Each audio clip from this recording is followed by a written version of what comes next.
নমস্কার বন্ধুরা, আজ তৈরি করব কাঁচা কাঁঠালের রেসিপি।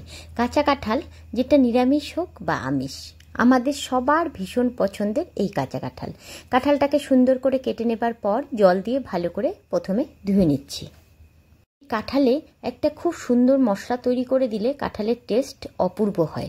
সেটা নিরামিষভাবেও মশলাটা ব্যবহার করা যেতে পারে বা আমিষভাবেও, দুরকমভাবেই এই মশলাটার ব্যবহার করা যেতে পারে।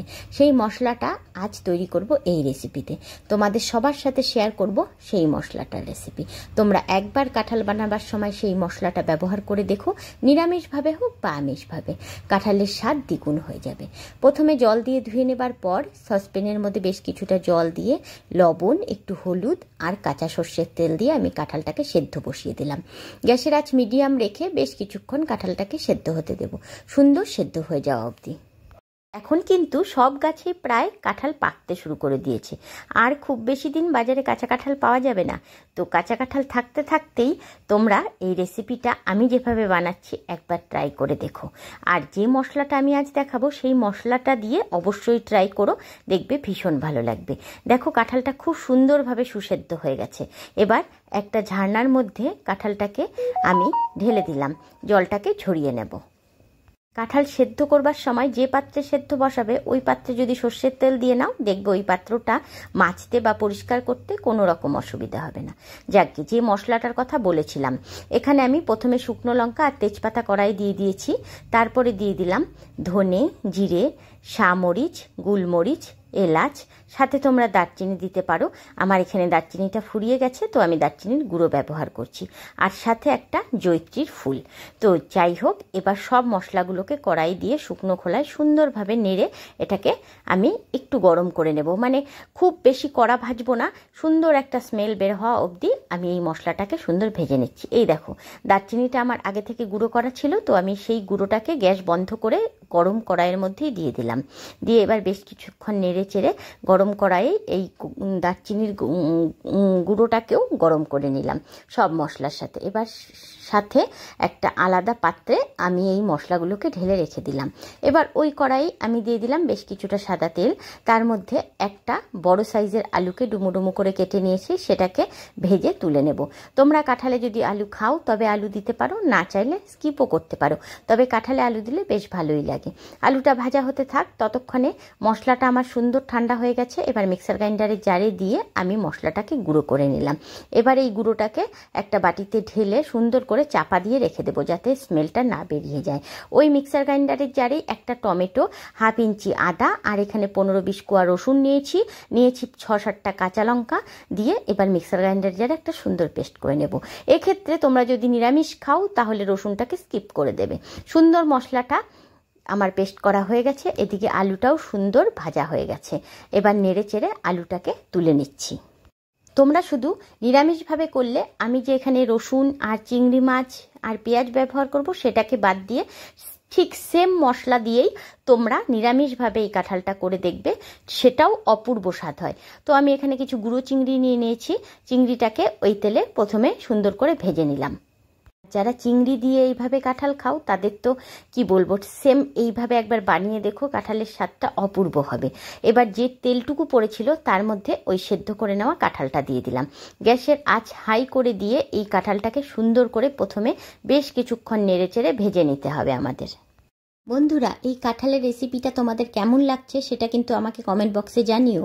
তোমাদের কমেন্ট পড়তে আমার ভীষণ ভালো লাগে। আর আমার চ্যানেলে নতুন বন্ধু হয়ে থাকলে চ্যানেলটিকে সাবস্ক্রাইব করে দিও প্লিজ। আর যদি আমার ভিডিওটা ভালো লাগে তবে একটা লাইক বাটন টিপে দিও। আর বন্ধুদের সাথে শেয়ার করতে কিন্তু একদম ভুলো না। আমার চ্যানেলে নতুন বন্ধু হয়ে থাকলে অবশ্যই চ্যানেলটিকে সাবস্ক্রাইব করে দিও। ফেসবুক থেকে দেখলে পেজটিকে ফলো করে দেবার অনুরোধ রইল। বেশ কিছুক্ষণ ধরে নাড়তে নাড়তে কাঁঠালটার মধ্যে হালকা একটা লালচে ভাব ধরে গেছে। এই মুহূর্তে এবার আমি গ্যাসটাকে অফ করে দিয়ে কাঁঠালটাকে নামিয়ে একটা পাশে পাত্রে রেখে দিচ্ছি। এবার ওই কড়াইয়ের মধ্যেই আমি দিয়ে দেব আবারও বেশ কিছুটা তেল। আমি এখানে সর্ষের তেলই ব্যবহার করছি, কাঁঠালটা কিন্তু সর্ষের তেলেই বেশি ভালো লাগে খেতে। তেলটা বেশ সুন্দর করে গরম হয়ে গেলে ফোড়নে দিয়ে দিচ্ছি জিরে, শুকনো লঙ্কা আর তেজপাতা।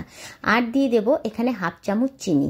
চিনি কিন্তু ফোড়নের মধ্যে দিলে বেশ একটা ক্যারামেল ভাব হয় আর তাতে স্বাদটা অনেক বেড়ে যায়। তোমরা দিয়ে দেখো যদি না দিয়ে থাকো। এখানে দুটো মিডিয়াম সাইজের পেঁয়াজকে একদম কুচি করে নিয়েছি, সেটা এরপর দিয়ে দিলাম এই তেলের মধ্যে। এবার পেঁয়াজটাকে হালকা ব্রাউন কালার করে বেশ কিছুক্ষণ নেড়েচেড়ে ভেজে নেব। 1 মিনিট মতন নেড়ে নেবার পর এবার এর মধ্যে দিয়ে দিচ্ছি হাফ চামচ পরিমাণ নুন। নুন দিয়ে দিলে পেঁয়াজটা সুন্দর নরম হয়ে সফট হয়ে যাবে, তাই লবণটা প্রথমেই দিয়ে দিলাম। এবার আবারও বেশ কিছুক্ষণ নাড়তে নাড়তে পেঁয়াজটাকে একদম নরম সফট ব্রাউন কালার করে নিচ্ছি। একটু ঢাকনা দিয়ে ঢেকে রাখলে পেঁয়াজটা অনায়াসেই সুন্দর নরম হয়ে যাবে। একটু 2-4 মিনিট ঢাকনা দিয়ে ঢেকে রাখার পর ঢাকনাটা তুলে নিয়েছি। দেখো কি সুন্দর পেঁয়াজটা হালকা ব্রাউন কালার চলে এসছে আর একদম নরম সফট হয়ে গেছে। এই মুহূর্তে মিক্সার গ্রাইন্ডারের জারে যে মশলাটা করে নিয়েছিলাম সেটা এর মধ্যে দিয়ে দিলাম। এবার দিয়ে আবারও বেশ কিছুক্ষণ নেড়ে নেব। এই মুহূর্তে কিন্তু গ্যাসের আঁচটা একদম কমিয়ে রেখেছি, কারণ ওই মিক্সার গ্রাইন্ডারের মশলাগুলো দেবার পরে না বেশ তেল ছিটকোয়, তাই একটুখানি গ্যাসের আঁচ কমিয়ে দিয়েই মশলাগুলো দিয়ে দেব। এবার দিয়ে দিচ্ছি পরিমাণ মতন হলুদ গুঁড়ো, লবণ, জিরের গুঁড়ো, একটু ধনের গুঁড়ো। ব্যাস বেসিক মশলা দিয়ে সুন্দর করে নেড়েচেড়ে আবারও বেশ কিছুক্ষণ কষাতে থাকবো। পেঁয়াজটা ভাজবার সময় লবণ দিয়েছিলাম, তাই পরে লবণটা অ্যাড করবার সময় সেটা মাথায় রেখে লবণটা দিতে হবে। আর মশলা কিন্তু খুব বেশি লাগবে না, একদম হাফ চামচ জিরের গুঁড়ো আর হাফ চামচের থেকেও কম একটু ধনের গুঁড়ো, ব্যাস তাহলেই হবে। বেশি মশলা দেবার কোনোই প্রয়োজন নেই। কালারের জন্য একটু কাশ্মীরি লঙ্কার গুঁড়ো আমি অ্যাড করলাম, তোমরা চাইলে সেটা স্কিপও করতে পারো। তবে কাশ্মীরি লঙ্কার গুঁড়ো দিলে কালারটা খুব সুন্দর আসে, দেখতেও অনেক ভালো লাগে। বেশ কিছুক্ষণ নাড়তে থাকবো যতক্ষণ অবধি মশলা থেকে হালকা তেল না ছাড়তে শুরু করে দেয়, ঠিক ততক্ষণ অবধি। গ্যাসের আঁচটা কমিয়ে দিয়ে আস্তে আস্তে নাড়বো যাতে মশলাটা পুড়েও না যায়, আবার মশলাটা খুব সুন্দরভাবে কষে। গ্যাসের আঁচ একদম কমিয়ে রেখেছি। এবার একটা বাটির মধ্যে 4 চামচ মতন টক দই নিয়ে নিলাম। আর ওই যে ভাজা মশলাটা রেডি করে রেখেছি তার থেকে এখানে 1 চামচ ভর্তি করে আমি ভাজা মশলা দিয়ে দিলাম। আমি 2-3 দিয়েছি একটু একটু করে মশলাটা তুলে, কিন্তু তোমরা যদি দাও 1 চামচ ভর্তি করে প্রথমে দিলে হবে।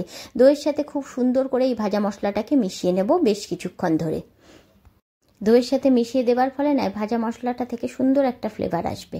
এবার দইটা দিয়ে দিলাম এই যে মশলাটা কষিয়ে রেখেছি তার মধ্যে। এবার সুন্দর করে আবারও মিনিট 3-4 এটাকে নাড়বো। গ্যাসের আঁচ কিন্তু এই সময় একদমই কমিয়ে রাখবো, মশলাটা যেন কোনোভাবেই পুড়ে না যায়, আবার সুন্দরভাবে কষে আসে। দইটা থেকে সুন্দর তেল ছাড়বে, ততক্ষণ অবধি একটু নাড়তে হবে সময় ধরে, মিনিট 4-5 নাড়লেই হবে। নাড়তে নাড়তে বোঝাই যাবে সুন্দর সাইড থেকে তেল ছাড়তে শুরু করবে, ঠিক ততক্ষণ অবধি আমরা মশলাটাকে কষাবো। আচ্ছা বন্ধুরা, এই সময় কিন্তু খুব সুন্দর একটা ঘর দিয়ে স্মেল বের হয়। ওই যে ভাজা মশলাটা যেহেতু অ্যাড করলাম তার জন্যই খুব সুন্দর একটা গন্ধ বের হয়। তোমরা যখন রান্না করবে এই ভাজা মশলাটা দিয়ে তখনই বুঝতে পারবে। এবার কষে যাবার পর আমরা যে ভেজে নিয়েছিলাম কাঁঠালটা সেটা এর মধ্যে দিয়ে দিলাম। ওই ভেজে নেওয়া কাঁঠালটা দিয়ে এবার সুন্দর করে মশলার সাথে নেড়ে চেড়ে কষিয়ে নেব আবার মিনিট 4-5। এর সাথেই কিন্তু আমরা ভেজে নেওয়া আলুটাও অ্যাড করে দিচ্ছি। দিয়ে আলুর সাথে কাঁঠালের সাথে সুন্দর করে মশলাটা মিশিয়ে আমরা এটাকে কষাতে থাকবো। এটা কষতে কষতেই অপর পাশে পাত্রে একটা জল বসিয়ে দেব, কারণ আমরা এর মধ্যে কিন্তু অবশ্যই ফুটনো জল ব্যবহার করব। আমার বাড়িতে একটু কাঁঠালের ঝোল ঝোল খেতে ভালোবাসে, তোমরা যদি কষা কষা খেতে চাও তো সেক্ষেত্রে তোমরা জলটা বুঝে খুব কমই দিতে পারো, কিন্তু আমাদের একটু ঝোল ঝোল ভালোবাসে তাই আমার একটু জলটা বেশি দিতে হবে, তাই আমি একটু অপর পাশে সুন্দর করে জল ফুটতে বসিয়ে দিয়েছি। এবার এই কাঁঠালটা কষতে কষতেই এর সাথে ওই যে ভেজে নেওয়া চিংড়িটা ছিল সেটাও দিয়ে দিলাম। দিয়ে আবারও মিনিট 2-3 একটু কষিয়ে নিচ্ছি, তাহলে চিংড়ির পুরো ফ্লেভারটা এর মধ্যে উঠে যাবে। তারপর ওই যে বললাম ফুটনো জল এর মধ্যে দিয়ে দিলাম। ব্যাস এবার এটাকে ফুটতে দেব আবারও মিনিট 4-5। ভালো করে ফুটবে, কাঁঠালের পুরো ফ্লেভারটা ঝোলের মধ্যে আর চিংড়ি মাছের পুরো ফ্লেভারটা এই গ্রেভির মধ্যে আসবে, তবে না এটা খেতে অতটা টেস্ট হবে। তাই মিডিয়াম আছে এটাকে কিন্তু বেশ সময় ধরে একটু ফুটিয়ে নেব। ভালো করে ফুটতে থাকলেই তারপর দেখবে সুন্দর নরম হয়ে গেছে আলু। কাঁঠালগুলো তো এমনিতেই নরম ছিল, ভাজতে ভাজতে আরও নরম হয়ে গেছে। একটা দুটো আলু ভেঙে দেখবে সুন্দর নরম হয়ে গেছে, বুঝতে হবে যে আমাদের কাঁঠালটা একদম রেডি হয়ে গেছে। তারপর নামানোর আগে ওই যে আমরা ভাজা মশলাটা করে রেখেছিলাম তার মধ্যে থেকে তো 1 চামচ দিয়েছিলাম দইয়ের সাথে মিশিয়ে, আর বাকিটা রয়ে গেছিলো, তার থেকে অল্প একটু ভাজা মশলা এর মধ্যে ছিটিয়ে দেবে। তারপর এভাবে ঢেলে গরম গরম সার্ভ করে দাও, খেতে অসম্ভব সুস্বাদু হয়। একবার ট্রাই করে দেখো, আশা রাখছি ভীষণ ভালো লাগবে। আর আবারও বলছি, ভালো লাগলে অবশ্যই ভিডিওটাকে লাইক করো, বন্ধুদের সাথে শেয়ার করো, আর সাবস্ক্রাইব করে দিও আমার চ্যানেলে নতুন বন্ধু হয়ে থাকলে। আজ এই অবধি, দেখা হচ্ছে আবার নেক্সট ভিডিওতে। টাটা বন্ধুরা, বাই বাই, ভালো থেকো, সুস্থ থেকো।